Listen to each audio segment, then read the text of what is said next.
One of you has been thinking, why buy wax when everybody and their mother has tons of burned out scented candles lying around? I do have a reason why I would not use the residue from a scented candle to make a fire starter. I don't want to do anything that will encourage deer mice or red squirrels to attack my pack. However, his point is well taken. And what I got thinking was, there's probably a lot of stuff lying around this house that's absolutely free that I could scrounge up to make a fire starter.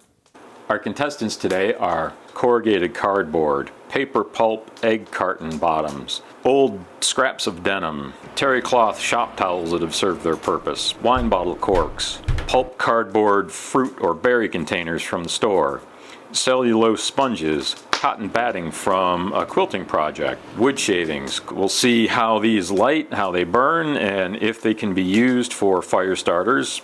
For the fuel, I'll start with 725 grams of crayons that were left over from when the kids were young, and a couple old broken candles. I will add about 362 grams of lighter fluid to that, and that will give me a mixture that's about 1 part lighter fluid to 2 parts wax.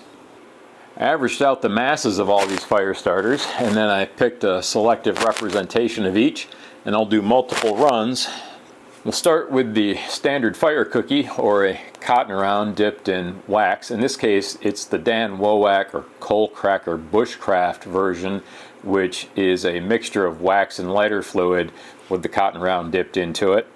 These averaged 4.5 grams each when they're finished, and they took up an average of 3.4 grams of the wax and lighter fluid mixture.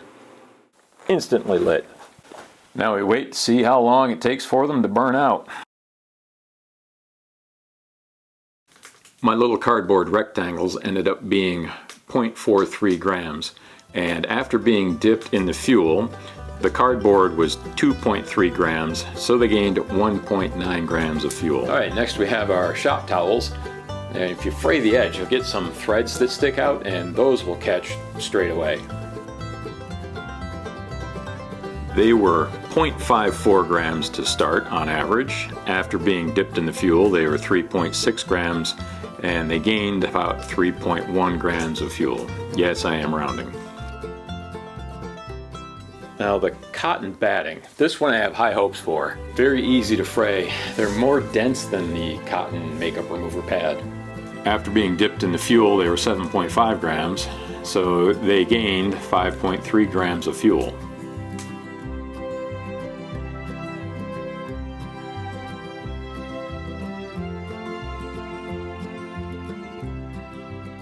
Okay, now we have our cut up blue jeans. These are hard to tear. That was 0.76 grams to start. After being dipped in the fuel, they were 2.5 grams on average, so they gained an average of 1.74 grams.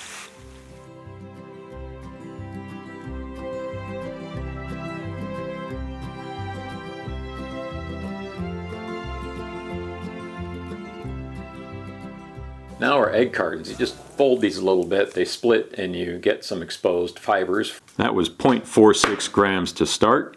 When they were done, they were 1.75 grams after being in the fuel, so they gained 1.29 grams of fuel.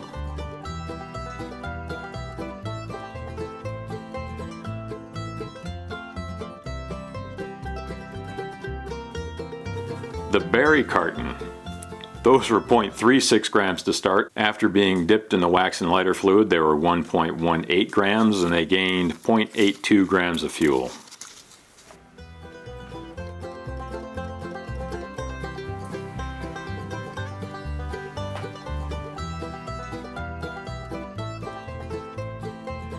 The pieces of cork, they were 0.72 grams to start.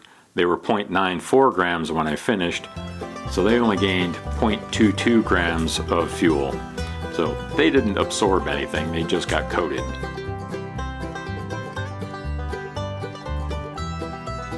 Oh, and now the one I've been waiting for, the sponges. Oh, these are rock hard. And they're a little hard to light. You have to get the wax to melt and then light it. I'm a little surprised by that.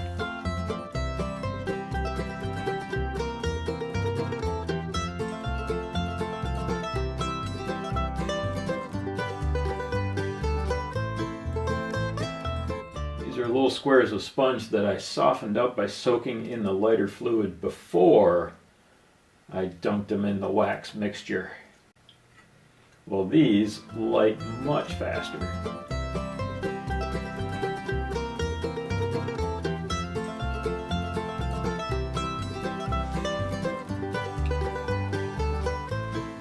This last one, wasn't sure how to deal with it as far as weight and such. What I did is I made a wafer of sawdust, laminated it onto a brown paper bag. So you could break this up into any size you wanted. So I think the way to do this is to score it into sizes that I might want to use, and then break chunks off. We'll see how that works. All right, you're gonna want to know how much those weigh. Those are about 2 centimeters by 2 centimeters. Well, it didn't light right up.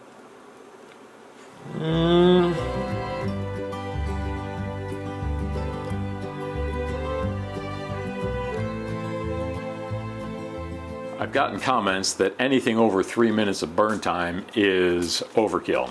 So we'll use that to judge whether or not these were successful. Now that I've finished the burn tests, I'll go through the average burn time for each type of fire starter and use that to come up with what I think is a more important metric. But first, the burn times, starting with the longest, which surprisingly to me was the sawdust at 9 minutes. Then came the sponges at 7 minutes 20 seconds, then the cotton batting at 7 minutes 6 seconds. There was a big step down to the shop towels at 4 minutes 36 seconds, then the blue jeans at 3 minutes 58 seconds, and then the cardboard at 3 minutes 42 seconds. The cotton round came in at 3 minutes 23 seconds, which was the last one that beat the 3-minute threshold that we set. The egg carton burned 2 minutes 25 seconds, the berry carton burned 1 minute 48 seconds, and finally the corks burned 1 minute 35 seconds, and they did not burn very vigorously. I think a more important metric here is the amount of burn time for the mass of the fire starter. And for that, the results were also interesting because the jeans and the cardboard came out on top at 1.6 seconds. Then at 1.5 seconds, we had the towels and the berry carton cardboard, followed by the egg carton cardboard at 1.4 seconds. The sawdust and the sponges were tied at 1.1 seconds each. The cotton batting was 0.9 seconds. And finally at the bottom, at 0.8 seconds, we had the cotton round. So the cotton round came in last in both categories. So what do you think? Was there valuable information in these tests? Will they influence what you use to make your fire starters? And are there other variables, such as how fast they light, that would influence the material you would use for your fire starter? Let us know in the comment below. Thanks for watching.